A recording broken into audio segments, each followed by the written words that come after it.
नमस्कार।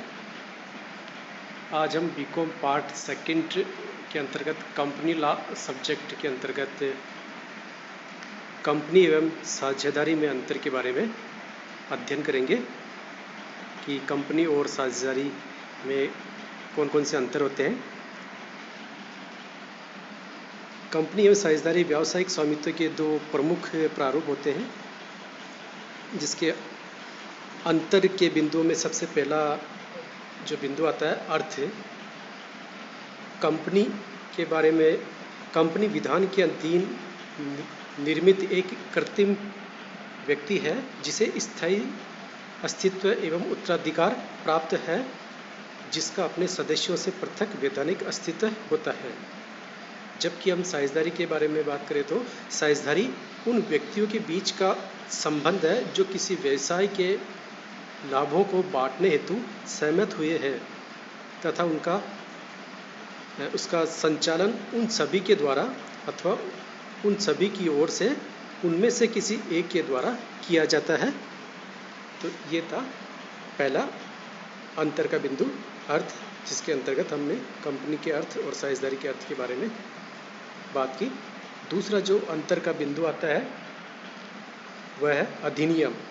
कंपनी के अंतर्गत कंपनी पर कंपनी अधिनियम 2013 लागू होता है, जबकि साझेदारी पर भारतीय साझेदारी अधिनियम 1932 लागू होता है। तीसरा जो अंतर का बिंदु है वह है निर्माण। कंपनी का निर्माण कंपनी अधिनियम द्वारा निर्धारित प्रक्रिया का पालन करने पर होता है, जबकि साझेदारी का निर्माण साझेदारों के बीच अनुबंध से होता है। चौथा अंतर का बिंदु पंजीयन की अनिवार्यता। कंपनी का कंपनी अधिनियम के अधीन पंजीयन या समामेलन करवाना अनिवार्य है, जबकि साझेदारी अधिनियम में पंजीयन कराना अनिवार्य नहीं है। इसका कंपनी अधिनियम या अन्य किसी अधिनियम के अधीन भी पंजीयन तब तक अनिवार्य नहीं है जब तक इसके सदस्यों की संख्या केंद्र सरकार द्वारा निर्धारित की गई संख्या तक सीमित रहती है। पांचवा जो अंतर का बिंदु रहता है वह है पृथक अस्तित्व। कंपनी का अपने सदस्यों से पृथक एवं स्थायी वैधानिक अस्तित्व होता है। सदस्यों की मृत्यु, दिवाला या पागल होने पर भी कंपनी के सदस्यों पर कोई प्रभाव नहीं पड़ता, जबकि साझेदारी में साझेदारी फर्म का साझेदारों से अलग अस्तित्व नहीं होता है। साझेदारों में किसी प्रकार के परिवर्तन से साझेदारी का विघटन हो जाता है। छठा जो अंतर का बिंदु है वह अनुबंध करने की क्षमता। कंपनी के अंतर्गत हम बात करते हैं तो कंपनी के सीमा नियम द्वारा निर्धारित की गई सीमा के भीतर कंपनी की अनुबंध करने की क्षमता होती है, किंतु प्रत्येक कंपनी को अनुबंध किसी मानव के माध्यम से ही करना पड़ता है। जबकि हम साझेदारी के अंतर्गत बात करते हैं अनुबंध करने की क्षमता के बारे में, तो साझेदारी फर्म में अनुबंध करने की क्षमता नहीं होती है, क्योंकि फर्म व्यक्ति नहीं होता है। फर्म व्यक्ति नहीं होती है।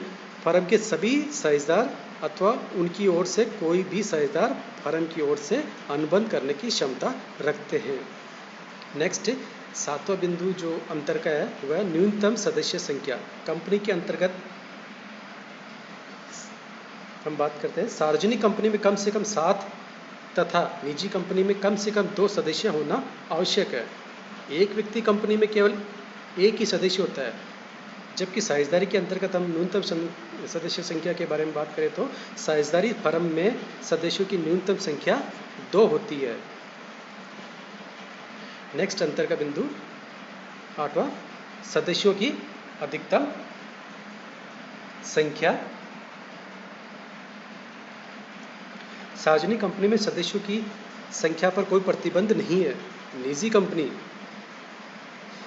एक व्यक्ति कंपनी को छोड़कर निजी कंपनी में अधिकतम 200 सदस्य हो सकते हैं। एक व्यक्ति कंपनी यानी जो निजी कंपनी के रूप में होती है में न्यूनतम एवं अधिकतम सदस्य संख्या एक ही हो सकती है। साझेदारी के अंतर्गत हम सदस्यों की अधिकतम संख्या की बात करें तो साझेदारी फर्म में अधिकतम केंद्रीय सरकार द्वारा निर्धारित की गई संख्या तक साझेदार हो सकते हैं, किंतु केंद्र सरकार भी इसके सदस्यों या साझेदारों की संख्या 100 से अधिक निर्धारित नहीं कर सकती। वर्तमान में सरकार ने साझेदारों की अधिकतम संख्या 50 तक रखी है। नियम MSC 10 नियम। नेक्स्ट अंतर का बिंदु 10वां। नेक्स्ट अंतर का बिंदु 9वां। दायित्व अंशों द्वारा सीमित कंपनी के सदस्यों का दायित्व उनके द्वारा धारित अंशों के अद्यत अंकित मूल्य तक सीमित रहता है। गारंटी द्वारा सीमित दायित्व वाली कंपनी की दशा में सदस्यों का दायित्व उनके द्वारा दी गई गारंटी तक ही सीमित होता है, जबकि साझेदारी के अंतर्गत साझेदारों का दायित्व असीमित होता है। फर्म के दायित्व के लिए साझेदारों की निजी संपदा को भी उत्तरदायी ठहराया जा सकता है। नेक्स्ट अंतर का बिंदु 10वां। अंश अंतरण। कंपनी के सदस्य सामान्यतः अपने अंशों का स्वतंत्रता पूर्वक अंतरण कर सकते हैं, जबकि साझेदारी में साझेदारी में अपने हित के अंतरण के लिए अन्य साझेदारों की अनुमति लेनी होती है। नेक्स्ट 11वां अंतर का बिंदु संपत्ति पर सदस्यों का अधिकार। कंपनी की संपत्तियां कंपनी के अंशधारियों की नहीं होती है। कोई भी अंशधारी कंपनी की संपत्तियों का आंशिक स्वामी नहीं माना जाता है।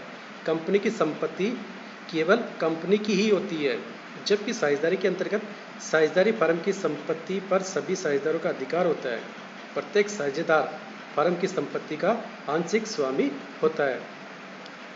फर्म की संपत्ति साझेदारों की संपत्ति मानी जाती है। नेक्स्ट अंतर का बिंदु 12वां। शक्तियाँ।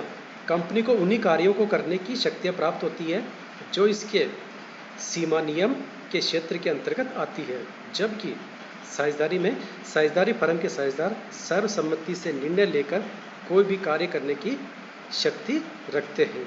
नेक्स्ट अंतर का बिंदु प्रबंध। कंपनी का प्रबंध कंपनी के सदस्यों द्वारा चयनित संचालक मंडल द्वारा किया जाता है, जबकि साझेदारी के अंतर्गत साझेदारी का प्रबंध सभी साझेदारों द्वारा अथवा उन सभी की ओर से किसी एक साझेदार द्वारा किया जाता है। नेक्स्ट अंतर का बिंदु 14वां।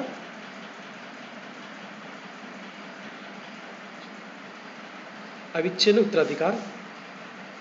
कंपनी को अविच्छिन्न उत्तराधिकार प्राप्त है। सदस्यों की मृत्यु या अपंगता या पागलपन या दिवालियापन या कंपनी के अस्तित्व पर कोई प्रतिकूल प्रभाव नहीं पड़ता, जबकि साझेदारी में साझेदारी को अविच्छिन्न उत्तराधिकार प्राप्त नहीं है। किसी भी साझेदार की मृत्यु, अपंगता, दिवालियापन आदि से साझेदारी तो भंग होती है, साथ ही अन्यथा ठहराव के अभाव में इनके कारण फर्म का विघटन भी हो जाता है। नेक्स्ट अंतर का बिंदु आता है निर्णय 15वां। कंपनी में निर्णय साधारण या विशेष बहुमत से लिए जाते हैं, जबकि साझेदारी में सभी महत्वपूर्ण निर्णय सर्वसम्मति से लिया जाता है। 16वां अंतर का बिंदु पारस्परिक एजेंसी। कंपनी के सदस्यों के बीच पारस्परिक एजेंसी नहीं होती है, वे एक दूसरे के एजेंट नहीं होते। कोई भी सदस्य अपने कार्यों से अन्य सदस्यों को बाध्य नहीं कर सकता, जबकि साझेदारी में साझेदारों के सभी साझेदारों के बीच पारस्परिक साझेदारी पाई जाती है। वे एक दूसरे के एजेंट होते हैं, वे अपने कार्यों से अन्य साझेदारों को बाध्य करते हैं। नेक्स्ट अंतर का बिंदु 17वां वैधानिक दायित्व। एक कंपनी के अनेक वैधानिक दायित्व होते हैं।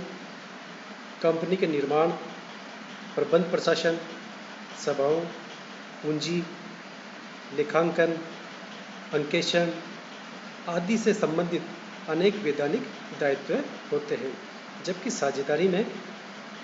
साझेदारी फर्म के वैधानिक दायित्व बहुत ही सीमित हैं। नेक्स्ट अंतर का बिंदु विघटन। कंपनी का विघटन एक विधिक प्रक्रिया का पालन करने से किया जा सकता है, जबकि साझेदारी का विघटन साझेदारों द्वारा आपसी सहमति से कभी भी किया जा सकता है। अंतिम अंतर का बिंदु है दिवालियेपन का प्रभाव। कंपनी के दिवालिया होने से कंपनी के सभी सदस्य दिवालिया नहीं होते, जबकि साझेदारी फर्म के दिवालिया होने पर फर्म के सभी साझेदार दिवालिया हो जाते हैं। तो आज के क्लास में इतना ही। नेक्स्ट हम अगली क्लास में चर्चा करेंगे। थैंक यू, धन्यवाद।